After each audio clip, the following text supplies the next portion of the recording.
នៅក្នុង Excel បើសិនអ្នកទាំងអស់គ្នាចង់ធ្វើបញ្ជីតារាងមួយដែលមានឈ្មោះហើយមានសញ្ញាចុចនៅក្នុងប្រអប់នេះខ្ញុំនឹងបង្ហាញវីដេអូមួយ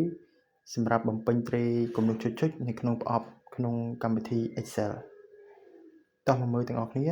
ដំបូងយើងคลิกទៅលើប្រអប់ដែលយើងត្រូវដាក់សញ្ញាចុចទាំងអស់នោះបន្ទាប់មកយើងคลิกយកពាក្យ custom តបទោះយើងលុបពាក្យ general ចេញរួចវាយផ្កាយចុច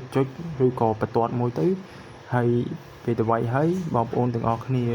คลิกពាក្យថា OK